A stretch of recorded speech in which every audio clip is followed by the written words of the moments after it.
Islam bukan hanya sekedar pemahaman dan keyakinan, melainkan juga suatu gaya hidup.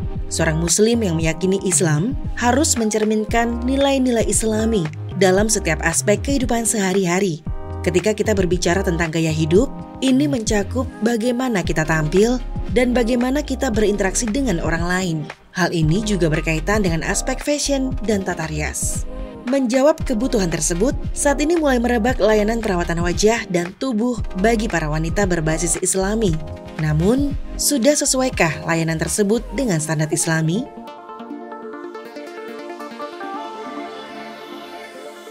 Why ISBC? Kenapa harus Islam Spa and Beauty Care? Kita bisa melihat yang pertama, Islam tidak hanya sebuah dogma, konsepsi, tetapi Islam itu lifestyle, gaya hidup. Yang kedua, melakukan perawatan itu anjuran. Melakukan perawatan wajah, perawatan tubuh itu perintah agama. Begitu. Umat Islam disuruh untuk tampil bagus, bukan tampil acak-acakan, bukan tampil kacau. Begitu. Bahkan ada sebuah hadis ketika para sahabat itu tampil jelek gitu ya, kata Rasulullah, rambutmu semiren kan begitu. Tapi jangan disemir pakai hitam. Nanti kamu lupa kalau kamu sudah tua begitu ya. Ya kasih warna yang lain begitu. Ketika mau melakukan peperangan biar kamu kelihatan muda, gitu semiren gitu ya. Bahkan ketika ada seorang sahabat itu nggak pernah cukur dan sebagainya, kemudian Rasulullah mengatakan ada 5 fitrah yang harus kalian lakukan. Fitrah itu adalah mencukur cambang itu ya, brewok ya kalau orang sini ya, kemudian merapikan kumis begitu, kemudian khitan, kemudian mencukur di area sensitif begitu. Artinya Islam menganjurkan kita untuk bersih, rapi dan indah begitu. Itu perintah agama. Kemudian yang ketiga, ada berkembangnya berbagai macam tawaran-tawaran perawatan yang itu di luar dari konsep Islam. Misalkan tato alis, sulam alis, tato, sulam bibir, atau kemudian suntik hidung, suntik dagu, rekayasa wajah, yang itu larinya begitu cepat. Yang konsumennya juga muslim. Dia muslim dengan bangga, aku habis filler loh, hidungku semakin mancung. Nggak tahu bahwa ternyata filler itu ketika dilakukan akan berdampak dan akan ada unsur ketergantungan begitu, ketergantungan. Jadi kalau misalkan 2 tahun tidak diinjeksi lagi, dia bleber gitu kan, ini lagi begitu, ada efek yang panjang, dan itu sebagian muslim juga mengikuti tren yang ada, sehingga tren kecantikan itu berlari begitu cepat. Maka Islam harus hadir untuk memberikan jawaban, ini loh yang diperbolehkan, boleh kok kalian menampilkan performa yang indah, performa yang rapi, performa yang cantik, tapi ini loh caranya. Ini loh treatment yang boleh, ini treatment yang tidak boleh, ini kosmetik yang boleh, ini kosmetik yang nggak boleh dilakukan, ini produk perawatan yang boleh, ini teknik perawatan yang tidak boleh begitu. Sehingga kemudian ada koridor Islam di situ. Karena tadi saya sampaikan bahwa Islam solutif ya. Islam tidak hanya melarang, tetapi Islam memberikan solusi. Kalau nggak boleh cukur alis, gimana kemudian caranya, kan begitu ya? Oh boleh kok dirapikan, ditebalkan juga boleh. Sebagaimana Rasul pernah mengatakan perempuan boleh kok pakai celak, memberikan warna kepada mata. Pertanyaannya, apakah yang boleh diberi warna hanya mata? Kan tentunya tidak, ya kan? Tidak, berarti pakai bedak itu boleh. Kemudian pakai lipstik itu boleh. Dan tentunya niatnya adalah kembali untuk melakukan perawatan, mensyukuri nikmat, dan juga untuk menampilkan performa yang baik sebagai seorang muslim. Sehingga Islam itu dipandang indah, bukan dipandang kucel dan kesan-kesan yang tidak bagus.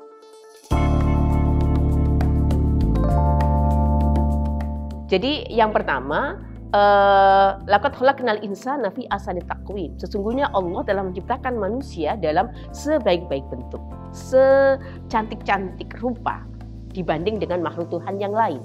Maka perintah dalam agama adalah untuk melakukan satu penjagaan, perawatan, mensyukuri atas anugerah ini. Anugerah ini harus disyukuri dengan apa? Dengan cara melakukan perawatan. maka melakukan perawatan bagi seorang lelaki maupun perempuan itu boleh. Misalkan membersihkan wajah, kemudian ketika dia harus terpapar sinar matahari, dia berikan sunblock, dia berikan foundation agar tidak terpapar, dia berikan pelembab agar kulit tidak kering, maka itu diperbolehkan. Kemudian misalkan dia memberikan agar segar, memberikan warna kepada wajahnya agar tidak terlihat pucat, ya, dengan memakai bedak, dengan memakai lipstik, dengan memakai maskara, eyeshadow dan sejenisnya, maka itu diperbolehkan asalkan tentunya tidak berlebih-lebihan begitu ya, tidak keluar dari norma-norma yang dilarang, yaitu misalkan penggunaan kosmetik yang berbahan najis atau berbahan haram atau terbuat dari babi dan sebagainya, maka itu tentunya dilarang penggunaan kosmetiknya. Kemudian yang kedua, ketika itu kosmetik waterproof yang itu tahan air, maka ketika dia mau sholat dia harus disucikan terlebih dahulu, dibersihkan terlebih dahulu begitu. Termasuk kemudian ketika penggunaannya itu, maka itu boleh. Apakah digunakan dengan teknik macam-macam itu boleh. Yang penting tidak ada proses mencukur alis dan sejenisnya. Ada kaidah-kaidah di situ. Disinilah kemudian tata rias, prodi tata rias itu dengan berbagai macam teknik-teknik yang dikembangkan sebenarnya untuk membentuk wajah tidak harus melakukan proses cukur alis. Bisa dengan dibentuk dengan ditutup dengan foundation, kemudian baru diberi arsir warna, ya itu yang diperbolehkan. Atau tidak dicukur secara full tetapi hanya dirapikan, maka itu diperbolehkan. Misalkan alisnya itu jerabut-jerabut gitu ya, atau bentuknya itu panjang enggak beraturan gitu ya, maka itu bisa dirapikan, diperbolehkan. Yang enggak boleh itu adalah mencukur secara keseluruhan begitu.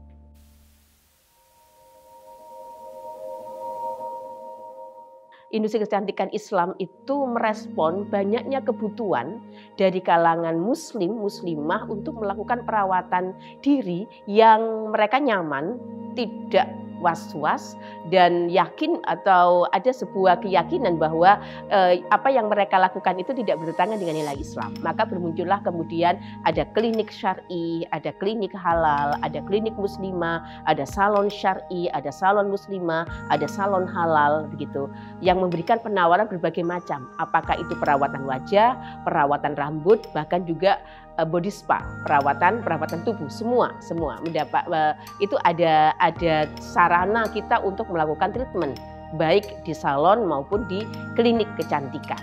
Nah, pertanyaannya kemudian, apakah salon dan klinik kecantikan yang kemudian membranding diri dengan Islamic branding, apakah itu dengan branding halal, syar'i, Islam, itu benar-benar Islami? Ini yang menjadi kemudian tanda tanya. Ternyata ketika kita melakukan observasi di 75 klinik dan salon se-Indonesia sebagai sampling saja, ternyata di situ ada problem. Ya, ada problem. Yang pertama, standarisasi tidak ada. Karena mereka hanya membranding diri sesuai perspektif dari owner, sesuai perspektif manajemen. Oh, ini salonku halal, ini klinikku syar'i begitu. Tetapi standar syar'i seperti apa? Standar itu sesuai dengan nilai Islam belum? Yang pertama, belum ada standarisasi yang bisa mengukur sebuah layanan industri kecantikan itu sesuai dengan Islam. Ada kekosongan di situ, gitu, terkait dengan standar. Kemudian mereka tidak memiliki sertifikat ya. Jadi kalau resto itu kan ada resto halal begitu ya, bahwa resto ini sudah dilakukan proses sertifikasi oleh lembaga yang berwenang seperti LPPOM atau BPJH ya, Badan Pengelola Jaminan Halal, itu sudah memberikan sertifikasi itu. Nah, ternyata untuk bidang industri kecantikan itu belum tersentuh, sehingga masih banyak kemudian klaim Islamic branding itu menjadi klaim manajemen. Tidak ada lembaga yang belum melakukan sertifikasi atas industri tersebut. Nah, ini kan perlu kehadiran pihak independen, dalam hal ini pemerintah, Kementerian Agama bekerjasama dengan Dinas Pariwisata untuk hadir melakukan proses sertifikasi begitu. Nah, sebelum dilakukan proses sertifikasi berarti kan perlu adanya satu framework ya, satu kerangka kerja atau SOP. SOP layanannya seperti apa? SOP produk yang yang ditawarkan seperti apa, SOP manajemennya seperti apa. Nah, inilah yang kemudian menjadi temuan dari riset kami, adanya satu standarisasi, baik itu standarisasi beautician-nya atau terapisnya, bagaimana dia ketika melakukan perawatan sesuai dengan nilai Islam seperti apa. Kemudian standarisasi kosmetiknya yang boleh digunakan, kemudian produk jasa seperti apa, apakah boleh memberikan jasa filler hidung begitu ya. Misalkan ini misalkan ya, ini sebuah klinik yang itu berbranding Islamik, tapi dia memberikan tawaran produk jasa misalkan filler hidung atau kemudian sulam alis atau kemudian sulam bibir. Nah, tentunya ini bertentangan dong dengan nilai-nilai Islam. Nah, ini perlu kemudian dilakukan satu kerjasama antara Kementerian Agama, Dinas Pariwisata, termasuk juga perguruan tinggi untuk duduk bersama menyusun sebuah formula yang disepakati, yang kemudian kami menawarkan formula tersebut dalam riset-riset kami untuk bisa dijadikan patokan memberikan penilaian terhadap industri kecantikan yang saat ini sedang berkembang. Begitu.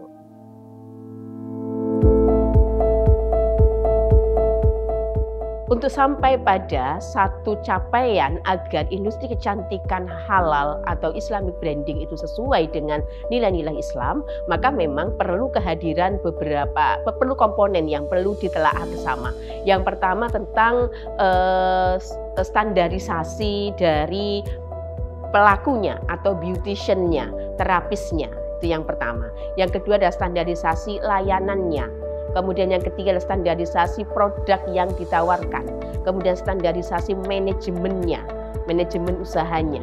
Begitu. Setidaknya ada beberapa standar dan itu bisa tercapai dengan adanya kehadiran pemerintah dalam hal ini di Kementerian Agama yang di situ nanti akan mengeluarkan mengeluarkan fatwa-fatwa atau Dewan Syariah Nasional membuat satu rumusan.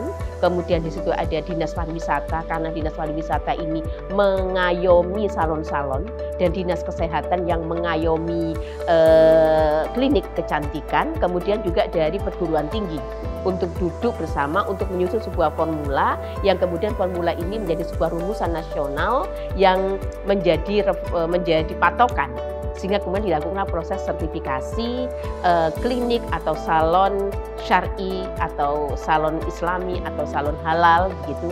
Itu kemudian dalam penelitian kami menawarkan ada dua pola. Yang pertama adalah salon atau klinik yang memenuhi seluruh komponen, gitu ya, seluruh elemen standar halal, dia akan mendapatkan apresiasi Hilal 2, sedangkan hanya sebagai standar minimal, maka dia mendapatkan apresiasi Hilal 1. Posisi ekosistem yang ada saat ini memang masih belum terjalin gitu ya, artinya masih berjalan sendiri-sendiri begitu. Misalkan Dinas Kesehatan memantau klinik dalam perspektif konvensional ya, karena dia tidak masuk di wilayah syar'inya. Kemudian Kementerian Pariwisata memberikan pemantauan, pendampingan kepada salon, tetapi secara umum. Kemudian Kementerian Keagamaan atau dalam hal ini BPJH saat ini memang sedang fokus pada sertifikasi halal food. Ya, sekarang ini lagi di target tahun ini memang 1 juta UMKM tersertifikasi halal, UMKM di bidang food. Nah, di bidang kecantikan belum menjadi konsen utama. Begitu. Harapannya next ya, tahun depan ketika yang food ini sudah tergarap di tahun ini, next ini sudah bisa tergarap begitu. Sehingga bisa duduk bersama. Jadi selama ini masing-masing berjalan sendiri-sendiri sesuai wilayahnya. Kemudian perguruan tinggi melakukan riset, melakukan eksplorasi, melakukan kajian. Kajian-kajian ini karena tidak memiliki kemampuan kebijakan, tentunya hanya mengikat secara lingkup yang terbatas. Misalkan ketika kami melakukan riset bekerjasama dengan klinik dan salon, maka klinik dan salon itulah kemudian yang kami berikan edukasi, referensi ini loh. Tapi tidak bisa menjangkau secara nasional. Jangkauan kami masih terbatas. Nah, agar riset ini menjadi nilai yang bisa benefit dan bermanfaat bagi masyarakat secara meluas, maka dibutuhkan regulasi. Nah, regulasi inilah yang masih kosong. Regulasinya yang kemudian yang harus dirumuskan oleh Kementerian Agama, Kementerian Kesehatan, Kementerian Pariwisata, perguruan tinggi diundang bersama, merumuskan, kemudian bergerak untuk melakukan proses sertifikasi halal pada produk industri klinik ataupun salon yang berbranding halal atau Islam.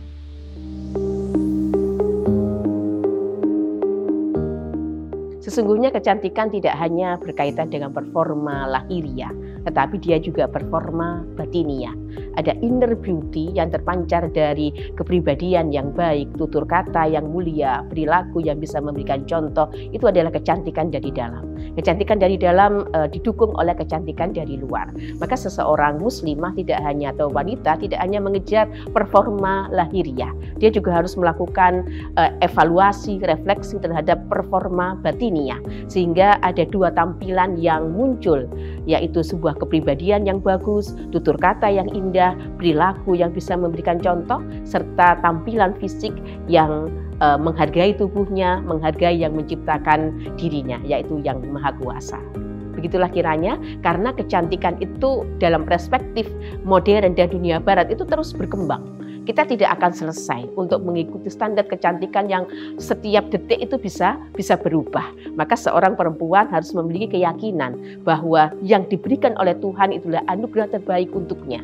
Dan anugerah terbaik untuknya itulah yang harus disyukuri, dirawat berbasis pada pemberian itu.